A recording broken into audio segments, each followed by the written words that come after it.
Volvemos a hablar del cuadro de situación en el país del hantavirus. 12 personas fallecidas ya en distintos lugares del país. Adolfo Rubinstein es el secretario de Salud de la Nación, está en línea con nosotros. ¿Cómo le va? Muy buenas tardes.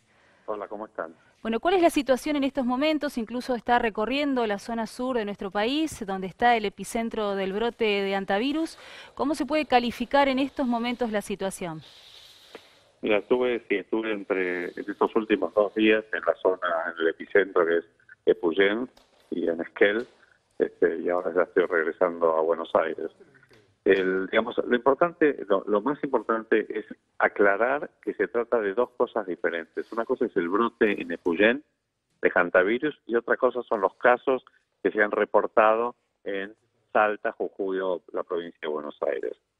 Las cepas de hantavirus de estos últimos casos son parte de de la enfermedad endémica por hantavirus, que en general se reporta aproximadamente 100 casos por año.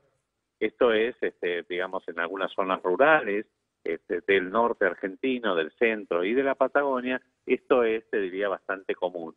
Inclusive son cepas diferentes de hantavirus y la letalidad, o sea, la mortalidad por las complicaciones del hantavirus, también tienen diferente impacto. Las cepas del norte, por ejemplo, tienen menos mortalidad que la cepa Andes Sur, que es la que hoy tenemos en el brote de Epuyén. Esa es la primera cuestión que es importante aclarar, porque en general las infecciones por hantavirus tienen estacionalidad y se dan en el verano. O sea que es lógico que se empiecen a reportar ahora, y obviamente con el brote que está ocurriendo en Epuyén, obviamente hay una alarma y una alerta general y una mayor sensibilización para reportar estos casos. Eso es importante aclararlo.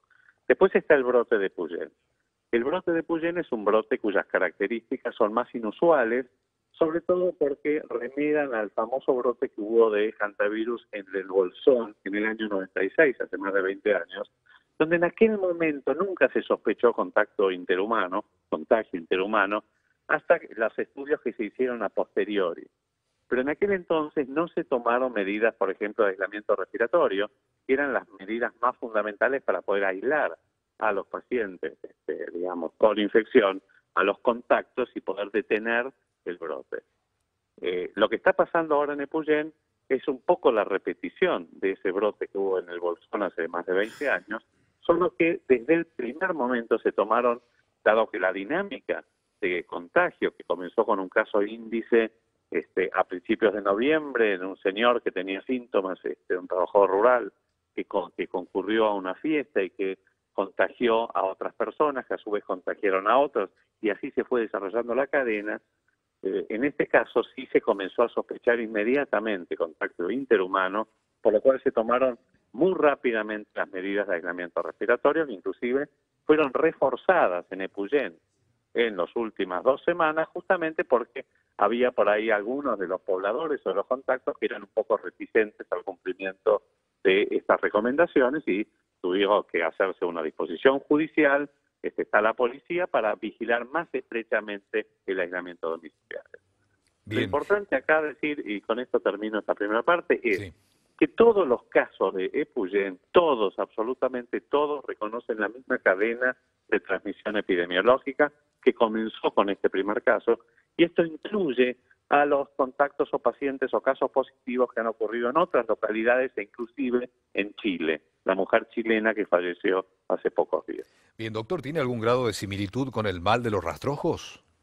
No, esto básicamente es un virus que está presente, que pues lo portan, la aportación es parte de los ratones colilargos, que es una cepa de roedores infectados por este virus, y que, uno tiene que estar en ciertos lugares, y obviamente en los casos ambientales, que es la vía más común de contagio, en general es por inhalación de las secreciones de estos roedores, con lo cual, sobre todo para los trabajadores rurales o quienes están en el campo, hay que tener mucho cuidado con los espacios cerrados, hay que ventilarlos, dejarlos ventilados cuando estuvieron cerrados mucho tiempo, con las leñeras, lavar muy bien con agua, jabón, lavandina, cuidarse de, por ejemplo, cuando si uno acampa, de poner carpas en lugares cerca de basurales o en las malezas o en pasturas altas, agua potable, es decir, Todas estas son medidas para reducir la probabilidad de contagio ambiental.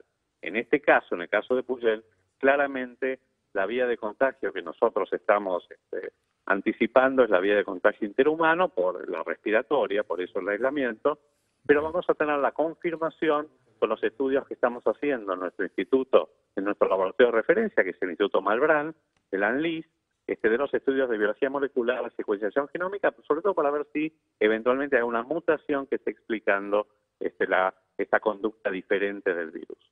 Adolfo Rubinstein, muchísimas gracias por este contacto. Seguimos, por supuesto, muy de cerca la información. Perfecto, muchas gracias. Hasta la próxima. Muchas gracias.